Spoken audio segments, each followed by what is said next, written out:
Hello friends, हम discuss करने जा रहे हैं आरटीपी मई 2019 CA inter cost and management accounting मई 2019। ये आरटीपी है आपका मई 2019 का।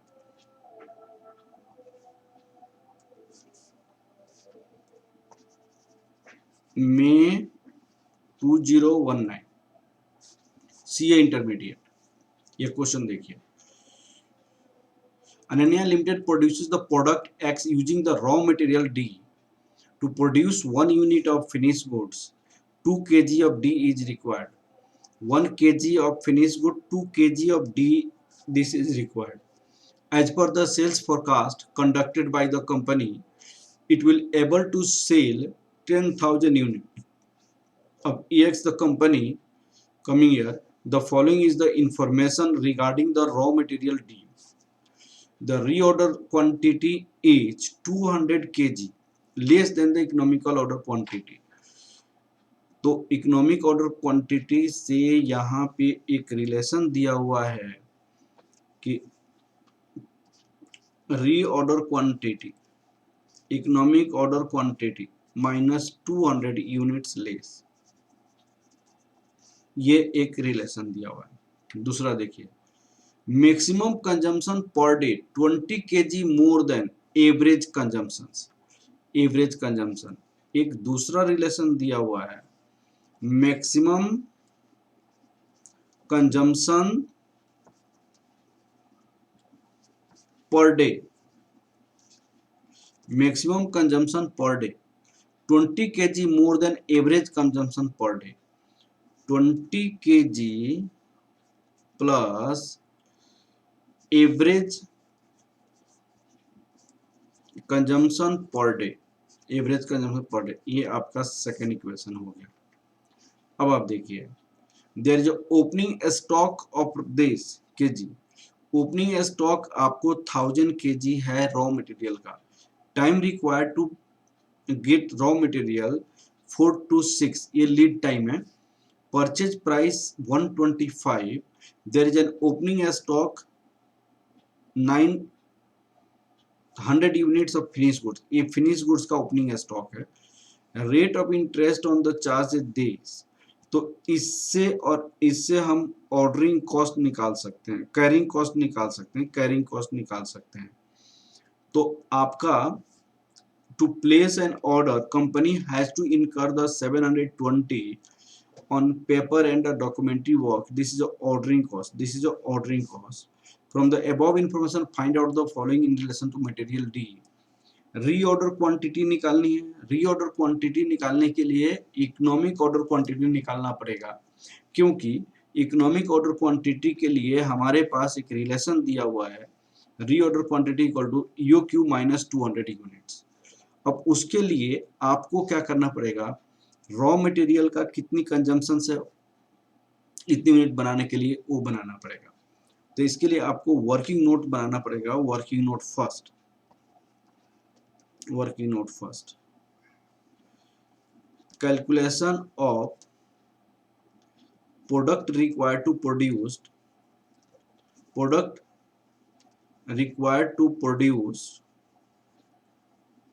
to meet sales target 10,000 units. 10,000 units. Sales unit 10,000 less opening stock. Opening stock 900 units है, add closing stock. Closing stock इसकी इंफॉर्मेशन हमारे पास नहीं है, तो ये ऐड कर दो। Product required to produce,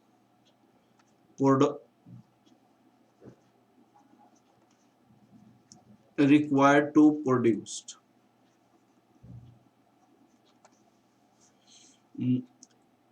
9,100 units. 9,100। अब 9,100 यूनिट्स प्रोड्यूस करने के लिए कितनी रॉ मटेरियल की रिक्वायरमेंट है। तो उसके लिए इंफॉर्मेशन दिया हुआ है, एक यूनिट प्रोड्यूस करने के लिए 2 kg रॉ मटेरियल चाहिए। यहाँ पे 1 unit to produce 1 unit of finished goods 2 kg of D required। ठीक है ना, इसे हम निकाल सकते हैं। Working note second, calculation of raw material required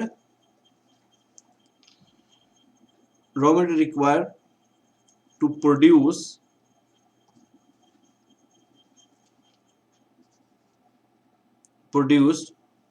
9100 units to produce 1 unit we need 2 kg raw material। to produce 9100 units we need 2 into 9100 ये हो जाएगा 18,200 kg। 18,200 kg।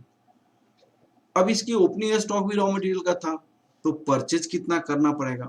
Working note 3, calculation of raw material required to purchase. Calculation of raw material required to purchase।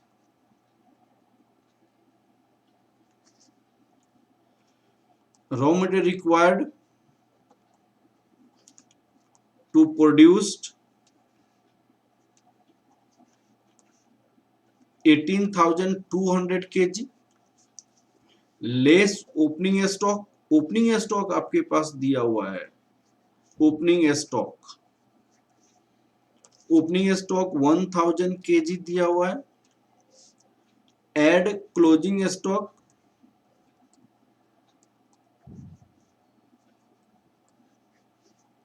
यह 0 है। Raw material required to purchase,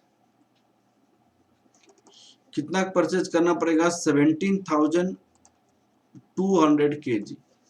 और यही annual आपका purchase का quantity, annual requirement, annual consumption हो जाएगा। यही इसी में लिखेंगे 17,200 kg। ठीक है। अब आपको प्राइस ऑफ रॉ मटेरियल कितना दिया हुआ है यहाँ पे। प्राइस ऑफ रॉ मटेरियल 125 और cost this. Price of raw material यहाँ पे दिया हुआ है।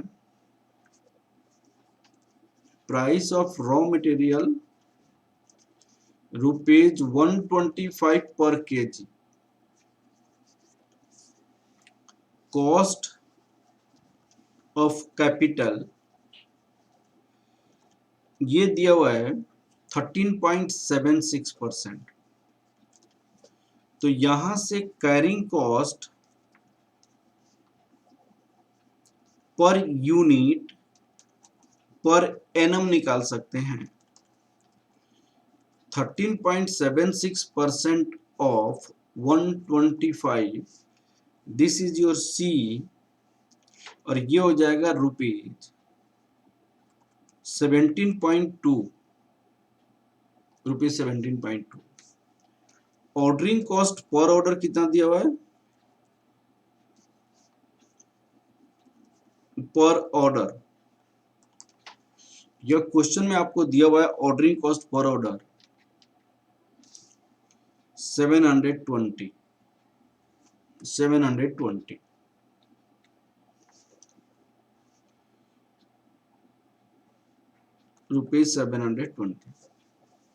अब वर्किंग नोट में हम निकाल सकते हैं calculation of EOQ.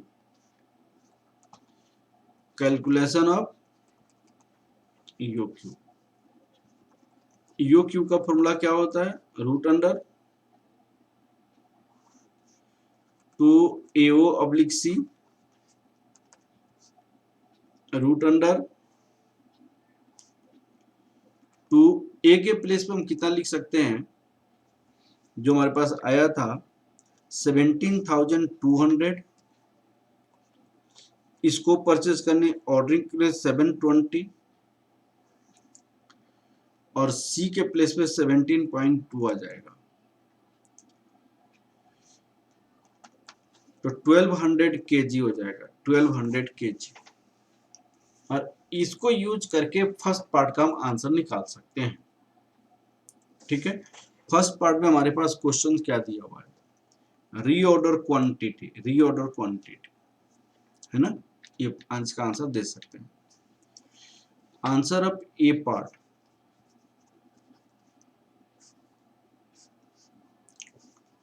Calculation of reorder quantity, तो reorder quantity equal to U Q minus 200 KG, ये इंफॉर्मेशन दिया हुआ है from equation first, equation first. U Q यदि 1200 है तो ये 200 केजी अगर माइनस कर देंगे तो 1000 केजी हो जाएगा यू। अब आपको सेकेंड पार्ट में जो क्वेश्चन दिया हुआ है उसको आपको समझने की जरूरत है। यह इंफॉर्मेशन दिया हुआ है maximum consumption per day 20 KG plus average consumption per day. तो आपकी जो रॉ मटेरियल की नीडेड है 18,200, तो एक दिन में कंजम्पशन कितनी है वो निकालना पड़ेगा हमें, अब उसके बेसिस पे वो निकाल सकते हैं। ठीक है, अब आपको यहाँ पे क्वेश्चन में लिखा हुआ है 364 डेज इन ईयर, तो एक और वर्किंग नोट निकालना पड़ेगा, working note, calculation of average consumption of raw material, average consumption of raw material, average consumption of raw material per day, average consumption of raw material per day। ये क्यों निकालना पड़ा average consumption raw material per day, क्योंकि average consumption of raw material per day इसलिए निकालना पड़ा क्योंकि आपको मैक्सिमम कंजम्पशन पर डे का एवरेज कंजम्पशन से दिया हुआ है रिलेशन। अब क्या है 18,200 हमारे पास एक साल में रॉ मटेरियल कंजम्पशन है और टोटल एक साल में कितने दिन है 364 डेज, यह केजी है, तो आपका हो जाएगा 50 KG per day, per day हो जाएगा। अब कैलकुलेशन ऑफ मैक्सिमम कंजम्पशन, अब रिलेशन देखिए यहाँ पे क्या लिखा हुआ है, maximum consumption per day 20 KG plus average consumption per day, average consumption मालूम है तो मैक्सिमम कंजम्पशन निकाल सकते हैं फ्रॉम इक्वेशन सेकेंड। हम आते हैं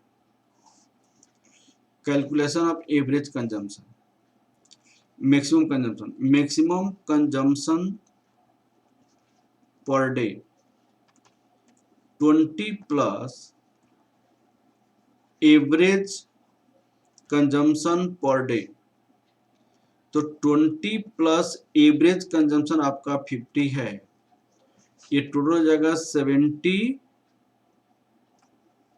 केजी, 70 केजी पर डे हो जाएगा, यहाँ पे 70 केजी पर डे हो जाएगा। Maximum consumption per day this is 70 KG per day हो गया।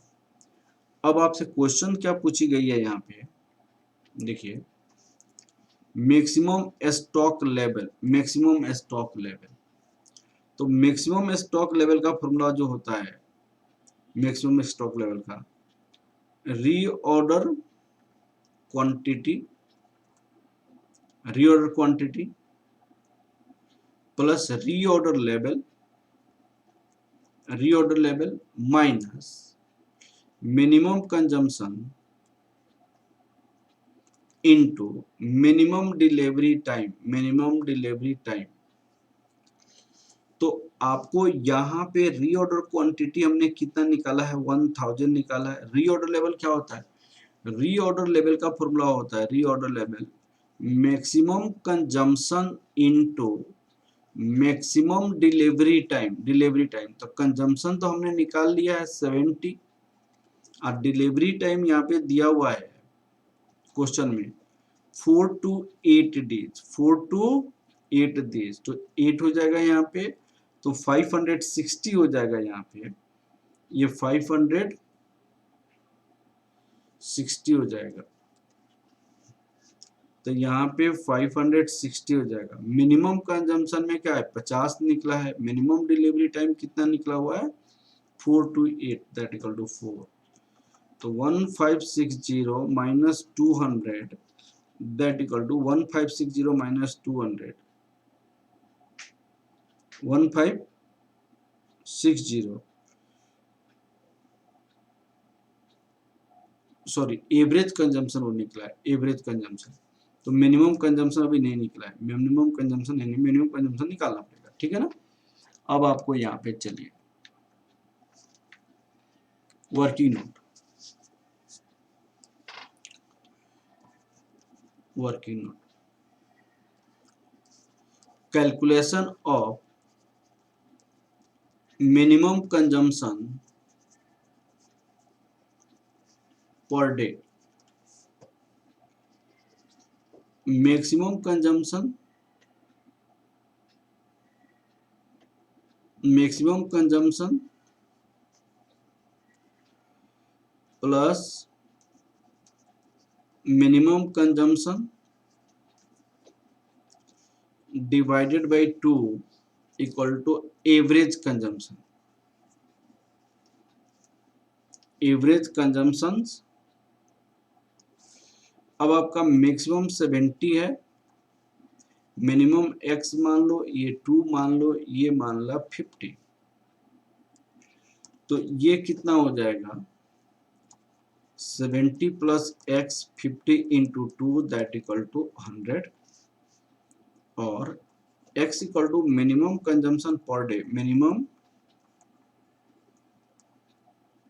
Consumption per day 100 minus 70 that equal to 30। अब हम निकालेंगे working note calculation of reorder level, calculation of reorder level, reorder level equal to maximum level, maximum consumption per day, maximum delivery time, delivery time. तो maximum consumption per day आपके पास है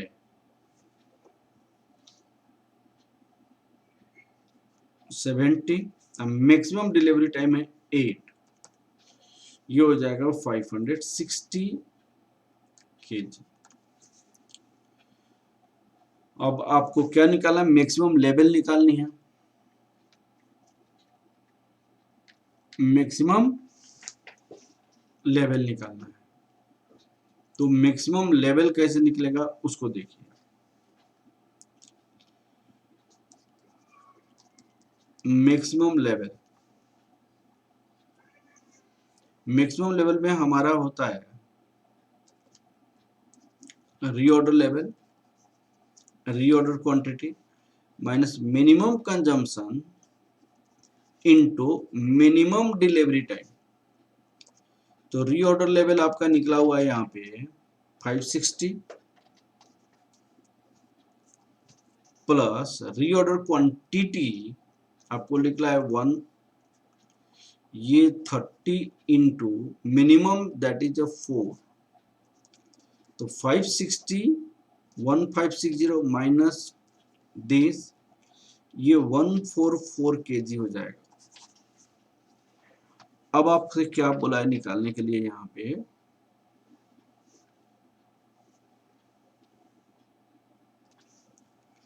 minimum stock level, इसको एक बार fresh कर देते हैं इसको,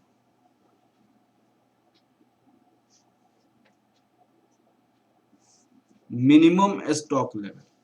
तो मिनिमम स्टॉक लेवल का फॉर्मूला जो होता है वो क्या होता है, reorder level minus average consumption into average delivery time.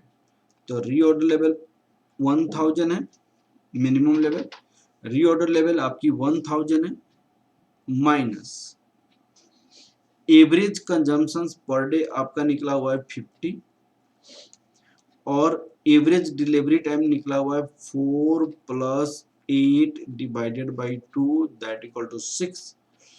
तो 1000 minus 50 into 4 + 8 12 that is just 6। 1000 minus 300 this is your 700। Minimum consumption आपका कितना निकल गया? 700 निकल गया।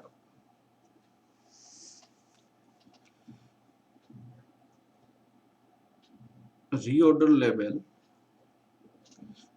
लेवल आपको रीऑर्डर क्वांटिटी 560 निकला है यहाँ पे 560। रीऑर्डर लेवल हमने 560 निकाला है तो 260 हो जाएगा यहाँ पे 260। रीऑर्डर लेवल हमारे पास 560 निकला है शायद 560। यहाँ पे रीऑर्डर लेवल निकाला गया। अब लास्ट में आपसे क्वेश्चन क्या पूछा गया है? D part, calculate the impact of the profitability of the company by not ordering EOQ. तो एक तो ईओक्यू है, दूसरा कौन सा है? दूसरा रीऑर्डर क्वांटिटी है, रीऑर्डर क्वांटिटी। तो दोनों की कॉस्ट को हम कंपेयर करेंगे, किसमें ज्यादा कॉस्ट लगा, किसमें आपको कम कॉस्ट लगा। तो ईओक्यू नहीं होने के कारण कितना ज्यादा कॉस्ट लगा उसको आपको आइडेंटिफाई करना है। ठीक है, अब हम क्या करेंगे, यहाँ पे इसको हम खत्म करते हैं थोड़ा सा। यहाँ लिखेंगे calculation of inventory cost at reorder quantity and EOQ. यहाँ पे रीऑर्डर क्वांटिटी में 1000 है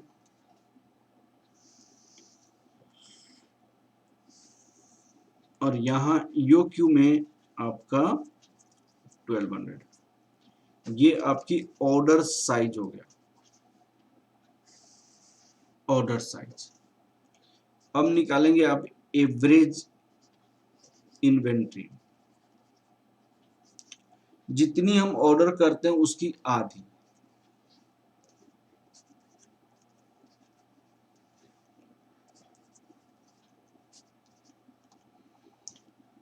ये हो जाएगा 600। Number of order 17,200 divided by this 17.2 that equal to 18 order, 17.2 that equal to 18 orders, और ये 17,200 divided by 1200 that equal to 14.33 that equal to 15 order।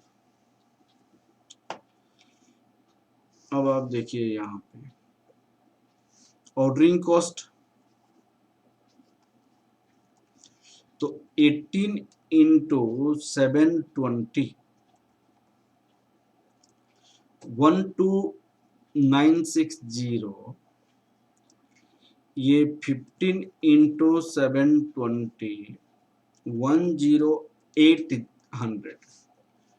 अब आपको दूसरा होता है कैरिंग कॉस्ट, एवरेज इन्वेंट्री पे लगता है 17.2 carrying cost per unit per annum.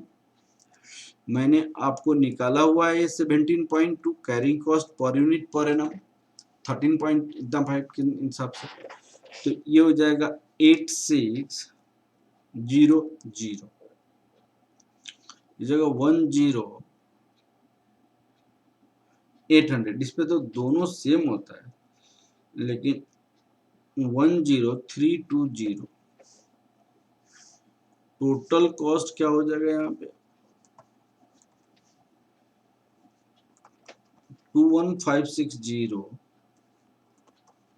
21120 saving due to EOQ, saving due to EOQ.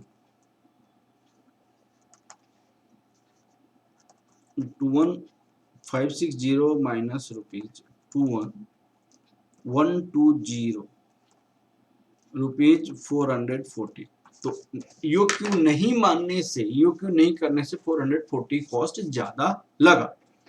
इस तरह क्वेश्चंस को कंप्लीट करेंगे। ठीक है बेटा, ओके, थैंक यू क्लास।